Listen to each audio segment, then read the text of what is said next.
साथियों, मैं राजीव बोल रहा हूं। जैसा कि अभी बंगाल वाला वीडियो वायरल हो रहा है, आप लोग देख रहे हैं। अगर ये वीडियो में सच्चाई है, देखने से तो स्पष्ट लग रहा है कि सच्चाई है, चाहे जो भी है, लेकिन अगर वीडियो में सच्चाई है और इस तरह की घटनाएं घट रही हैं, आए दिन घटता भी रहता है बिहार वाले छात्रों के साथ, तो ये दुर्भाग्यपूर्ण है। शर्म आनी चाहिए यहाँ के, सबसे पहले यहाँ के अभ्यर्थियों को। यहाँ के अभ्यर्थी चाहे जात पात में बंट जाते हैं, कई मुद्दों पे अलग अलग बंट जाते हैं, आरक्षण के मुद्दों पे अलग बंट जाते हैं,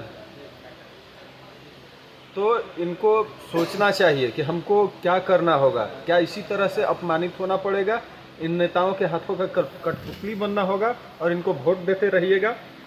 ये नेता नहीं कर रहे हैं, ये हम करा रहे हैं, क्योंकि हमारे अंदर वो विल पावर नहीं है, हमें जवाब देने की क्षमता नहीं है।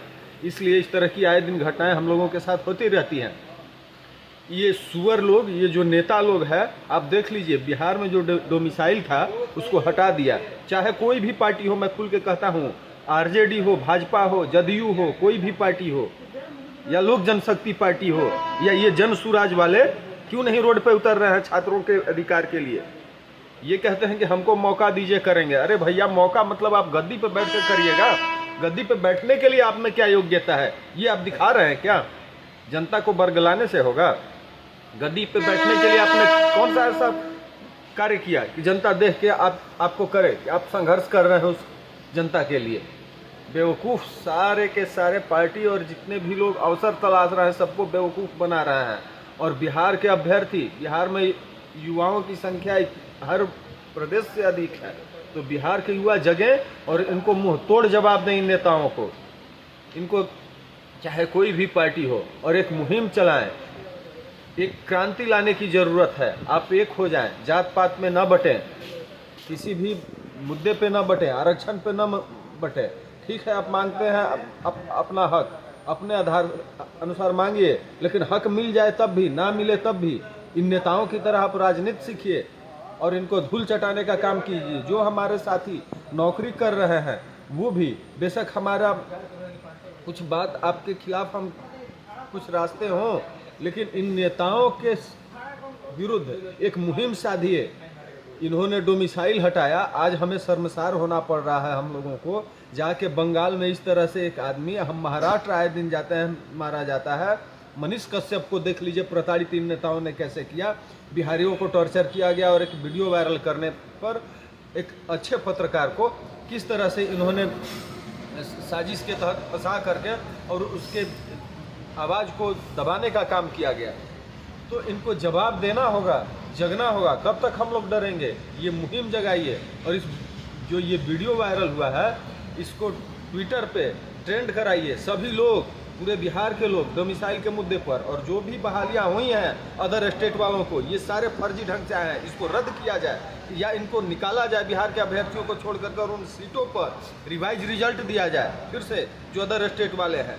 एक मुहिम छेड़िए, और चाहे जिस तरह से उग्र भी होना पड़े तो हो। जनता अगर ये नहीं सुनते हैं, एक एक महीने तक गर्दनी बाग में बैठा रहता है युवा, कौन सुनने आता है? उग्र नहीं होगा तो क्या होगा? बागी ऐसे लोग बनते हैं, अगर किसी की आवाज़ को दबाया जाता है, नहीं सुना जाता है, तो वो बागी बनेंगे, वो हथियार उठाने को मजबूर हो जाते हैं। ऐसे ही लोग आतंकवादी बनते हैं। और वो काम बिहार में नेता लोग, बिहारी अब युवाओं के साथ कर रहे हैं। इनको मानसिक रूप से प्रताड़ित कर रहे हैं, जिससे वो गलत कदम उठाएं। तो इसके लिए हम लोगों को सजग होना होगा, हम लोगों को जगना होगा, हम लोगों को अपनी लड़ाई खुद लड़नी होगी। तो जगिए। दूसरी चीज मैं कहना चाहूँगा, ये गेंडा जो नौकरी में हो गया है, कथाकथित स्टेट 19 में अपने आप को मेरिट में कहता था, न्यूज़ 18 पे आके कहता है कि डोमिसाइल नहीं लागू हो सकता है। ये संविधान का एक दायरा है। और अदर स्टेट की बात आती है, झारखंड आता हो, उत्तर प्रदेश आता हो, बंगाल आता हो, महाराष्ट्र आता हो, मध्य प्रदेश आता हो, तो ये कह रहा है ये सुअर कि उनका अपना एक प्रोटोकॉल है। कौन सा प्रोटोकॉल? किस तरह का प्रोटोकॉल? भारत के किस संविधान में लिखा हुआ है कि विकसित राज्य जो है उसका अपना प्रोटोकॉल है और वो अपने हिसाब से अपने अधिकार की सुरक्षा करेगा, और जो पिछड़ा राज्य है उसको हमेशा कुचला जाए? उनके अधिकारों का शोषण किया जाए, इस सुअर को धूल चटाइए और आप लोग आवेदन दीजिए कि पॉलिटिक्स कर रहा है, इसको नौकरी से हटाया जाए।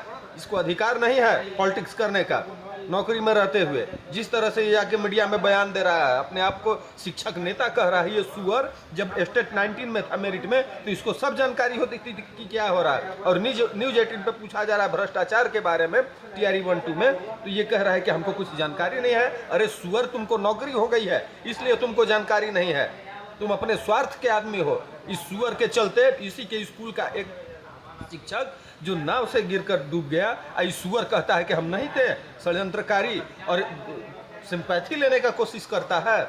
मैं कहता हूँ ऐसे लोगों को पहचानिए, चिन्हित करिए और इनको खींच खींच के नौकरी से निकालिए बाहर, इनके पीछे लगिए।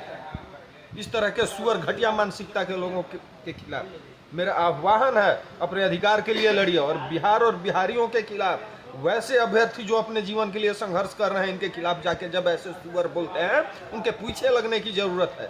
ये सुअर किस अधिकार से कहता है कि डोमिसाइल बिहार में नहीं लग सकता है? इस सुअर को पता नहीं था कि पात्रता परीक्षा होता है, उसके बाद में नियुक्ति के लिए परीक्षा होगा या नियोजन इकाई करेगी। स्टेट 19 इसका कैसे था नियुक्ति का प्रक्रिया? उस दिन तो गला फाड़ फाड़ के ये सुअर कहता था कि हमारा मेरिट बना है, दीजिए। ये एक कंडीशनल एग्जाम था। इस सुअर को वो प्रोटोकॉल नहीं पता था क्या, NCTE का नॉर्म्स। ऐसे सुअरों के खिलाफ और ऐसे नेताओं के खिलाफ पुरजोर ढंग से आवाज उठाइए, मेरा ये आह्वान है आप लोगों से। धन्यवाद।